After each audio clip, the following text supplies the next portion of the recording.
Internet की meme culture और serious politics सुनने में दोनों बिल्कुल अलग लगते हैं ना। लेकिन भारत में अभी कुछ ऐसा ही हो रहा है।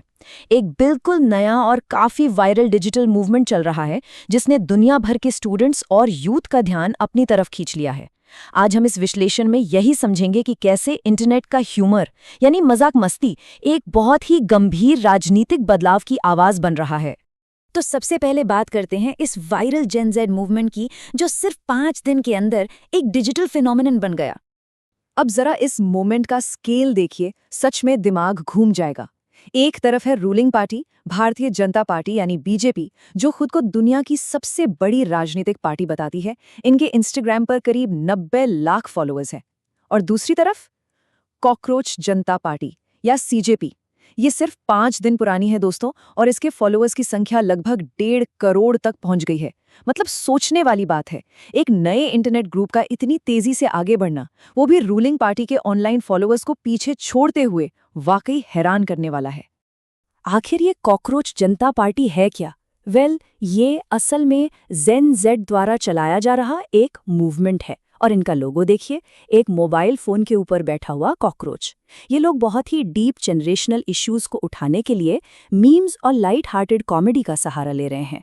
एक तरह से गंभीर राजनीतिक बदलाव लाने के लिए ये उनका अपना एक बिल्कुल अनोखा और वायरल तरीका है। चलिए अब आगे बढ़ते हैं और समझते हैं कि इनका ये नाम कहाँ से आया और कैसे इन्होंने व्यंग्य यानी सटायर को अपना सबसे बड़ा हथियार बना लिया है। इस अजीबोगरीब नाम और पहचान की शुरुआत ना एक काफी कंट्रोवर्शियल कमेंट से प्रेरित थी। दरअसल भारत के मुख्य न्यायाधीश सूर्यकांत ने एक बयान दिया था जहां उन्होंने कुछ बेरोजगार युवाओं की तुलना कॉकरोच से कर दी थी।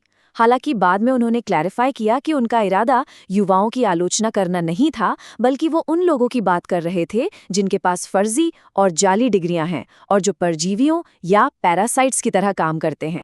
लेकिन इंटरेस्टिंग बात पता है क्या है? इस ग्रुप ने उस इंसल्ट को ही अपनी सबसे बड़ी ताकत बना लिया। इन्होंने खुद को ऑफिशियली एक टाइटल दे दिया, ऑलसी और बेरोजगारों की आवाज। ये इंटरनेट जनरेशन का एक क्लासिक तरीका है, किसी ताने या आलोचना को कॉमेडी की ढाल बना लेना और देखते देखते लाखों लोगों को अपने साथ जोड़ लेना। मास्टर स्ट्रोक है ना। पर इस हंसी मजाक के पीछे का मकसद बहुत सीरियस है। सीजेपी के 30 साल के फाउंडर अभिजीत दिवके, जो बॉस्टन से इस मूवमेंट को चला रहे हैं, उनका साफ तौर पर कहना है कि भारत के युवा मेन स्ट्रीम पॉलिटिक्स से बिल्कुल गायब हो गए हैं।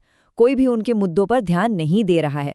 तो ये जो पूरा सटायर है, ये मेन स्ट्रीम पॉलिटिक्स को मजबूर कर रहा है कि वो इस भारी भरकम युवा आबादी को अब और इग्नोर ना करें। कॉकरोच की इस मजाकिया ब्रांडिंग पर मत जाइए, क्योंकि इनकी मांगें बिल्कुल सॉलिड और गंभीर हैं, जैसे कि संसद और कैबिनेट में महिलाओं के लिए 50% आरक्षण, मीडिया की पूरी आज़ादी और हाँ, सबसे ज़रूरी, बढ़ती महंगाई और बेरोजगारी जैसी समस्याओं का समाधान। इन्होंने उस नेशनल मेडिकल एग्जाम के पेपर लीक का मुद्दा भी उठाया है, जिसने हाल ही में 23 लाख छात्रों के करियर को सीधे तौर पर संकट में डाल दिया था। तो मुद्दे सारे जेन्युइन और बड़े हैं। चलिए अब हम आते हैं उस मुद्दे पर जो इस डिजिटल मूवमेंट का असली रॉकेट फ्यूल है, यानी इस हास्य के पीछे छुपा हुआ ठोस आर्थिक डेटा।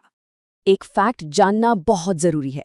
भारत की लगभग 1.42 बिलियन यानी 1 अरब 42 करोड़ की आबादी में से 65% लोग 35 साल से कम उम्र के हैं। 65%! जरा सोचिए इस जनसांख्यिकी के स्केल के बारे में। ये एक बहुत ही बड़ा ग्रुप है जो अपने आने वाले कल को लेकर सच में परेशान है। और उनकी परेशानी की वजह है ये सरकारी आंकड़े साफ दिखाते हैं।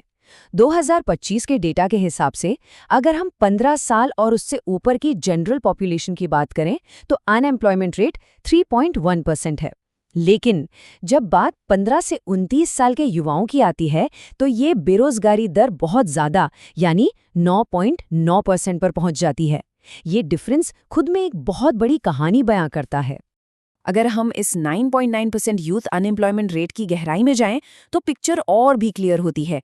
खासतौर पे शहरी इलाकों में यानी अर्बन एरियाज में युवा बेरोजगारी दर 13.6% है, जबकि ग्रामीण इलाकों में ये 8.3% है। मतलब शहरों में पढ़े लिखे युवाओं के लिए नौकरियों का संकट सबसे ज्यादा गहरा है। और जैसे इतना काफी नहीं था, एक और बहुत बड़ा खतरा इनके सामने खड़ा है, आर्टिफिशियल इंटेलिजेंस यानी एआई। एक्सपर्ट्स लगातार चेतावनी दे रहे हैं कि एआई की वजह से विशाल बैक ऑफिस इंडस्ट्री में शुरुआती या एंट्री लेवल की नौकरियां सबसे ज्यादा खतरे में हैं। और यही वो जॉब्स हैं जिन पर बहुत से नए ग्रेजुएट्स अपनी शुरुआती आमदनी के लिए निर्भर करते हैं। तो इस सब का नतीजा क्या हो रहा है, इस पर बात करते हैं। ठहराव पर एक पीढ़ी जहां ग्लोबल चिंताएं और लोकल हकीकत आपस में टकरा रही हैं। वैसे ये स्थिति केवल भारत तक ही लिमिटेड नहीं है। हाल ही में आए डिलॉयट ग्लोबल सर्वे का कंक्लूजन स्पष्ट रूप से बताता है कि पूरी दुनिया में जेन जेड सबसे अधिक वित्तीय तनाव यानी फाइनेंशियल स्ट्रेस का सामना कर रहे हैं। घर खरीदने की क्षमता और आर्थिक असुरक्षा उनके लिए बहुत बड़ी चुनौतियां हैं। ये साबित करता है कि ये जो मीम मूवमेंट भारत में चल रहा है उसकी जड़ें एक बहुत ही रियल और डॉक्यूमेंटेड फाइनेंशियल निराशा से जुड़ी हैं, जो ग्लोबल स्टूडेंट्स भी महसूस कर रहे हैं। सिर्फ भारत के जेन जेड जो 1995 से 2007 के बीच पैदा हुए हैं, उनके आंकड़े देखिए। चौंकाने वाली बात यह है कि 54% जेन जेड यानी आधे से ज्यादा यूथ घर खरीदने जैसे अपनी जिंदगी के बड़े और महत्वपूर्ण फैसले टाल रहे हैं, और वो भी सिर्फ आर्थिक चिंताओं के कारण। ये एक बहुत बड़ी संख्या है जो अपनी लाइफ को एक तरह से होल्ड पे रखे हुए है। और हाँ, ये फाइनेंशियल रुकावट सिर्फ सबसे छोटी जनरेशन की प्रॉब्लम नहीं है।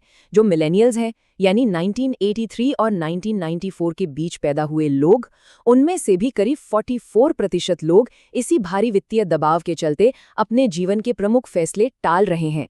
तो मुद्दा सिर्फ एक जनरेशन का नहीं, बल्कि पूरी अर्थव्यवस्था के दबाव का है।